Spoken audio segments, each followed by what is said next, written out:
Bien-aimé, au fur et à mesure, Jésus ne revient pas. L'Église, d'une manière générale, nous sommes en train de s'écarter de notre vraie mission. Parce que d'autres disent, non, Jésus va revenir, mais pas bientôt. Il reviendra quand même. D'autres disent, bon, Jésus, ok, aussi longtemps il n'est pas encore là, nous pouvons faire le business en Christ. Donc il y a vraiment beaucoup de choses que nous sommes en train de faire dans l'Église qui n'est pas dans la mission de l'Église proprement dite. Et nous sommes en train de s'écarter de la mission de l'Église. Et aujourd'hui, par la grâce de Dieu, Dieu va poser un fondement pour que nous comprenions notre mission. Il habite maintenant permanent dans la vie des rachetés. Amen, l'Église. Je ne parle pas de la vie des gens qui viennent à l'Église. Non. Je parle de la vie des rachetés. Donc des personnes qui sont appelées, qui l'ont reçu, le Seigneur vit en eux. Et c'est nous qu'on appelle l'Église. Retenez ceci. Il y a trois sortes de l'Église.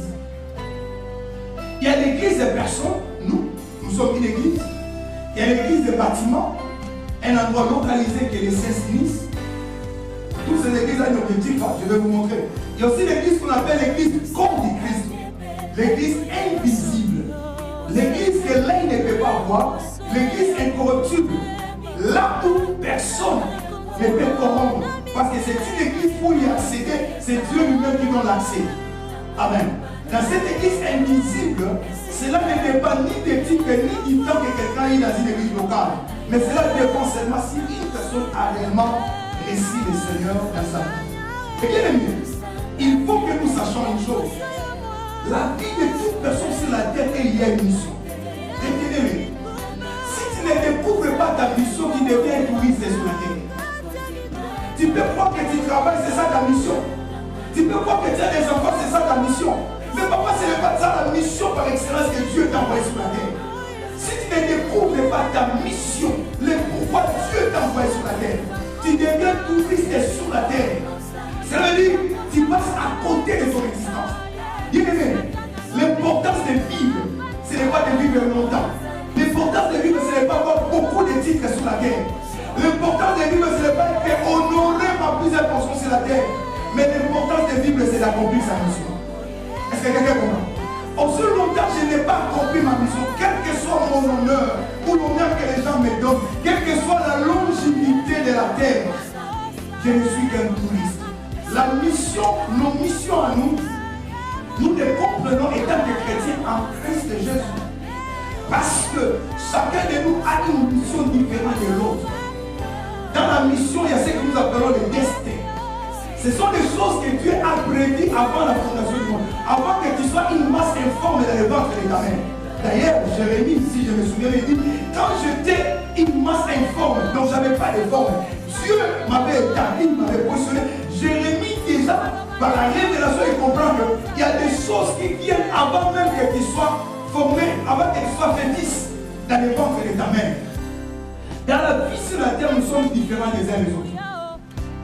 Il ne faut jamais s'accrocher dans la réussite d'une personne pour s'approprier de sa mission. Dans chaque réussite, individuelle ou collective, il y a toujours le prix à payer. Amen, l'Église. Il y a toujours un sacrifice conçu.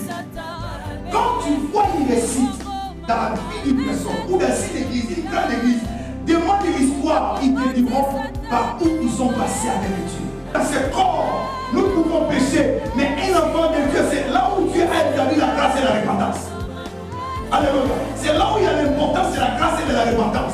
Car un enfant de Dieu peut trébucher, mais quand il a le Saint-Esprit, la Bible dit quoi? Le Saint-Esprit n'a pas premièrement mission de venir nous faire parler en langue. Non!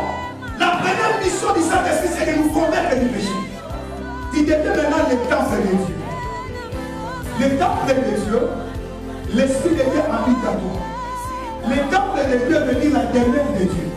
Le Yokomi demeure des arbres. Cela veut dire, si on veut voir un Dieu invisible, le temple représentait une divinité invisible. Est-ce que quelqu'un me suit?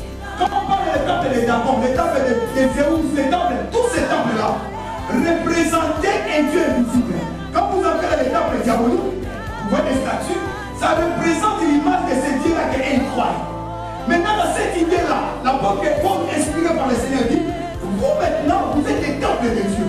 C'est-à-dire, quand on te voit, on doit voir un Dieu invisible incarné à toi. La vie sur la terre est courte, très courte.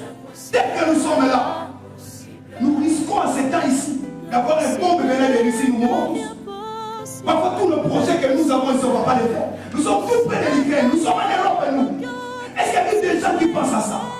Quelque chose peut passer, que nous sommes finis au mer aujourd'hui. Mais la grande question, tous ces temps que je fais, en venant à l'église, en gênant, en chantant, en prêchant, en intercédant, est-ce que je me suis préparé pour l'éternité? De la même manière, quelqu'un devant les temples de Zéus, il représente Zéus. Nous devons représenter Adonai. Comment? Ce n'est pas disant aux gens que je suis chrétien, mais par les œuvres que je pose. Écoutez, les œuvres sont importantes devant l'équation. On reconnaît un enfant bien assimilé à l'école, c'est devant les interrogations. Comme ça qu'on avance avec Dieu. Si on longe le sous, on est là, ange va adorer ça.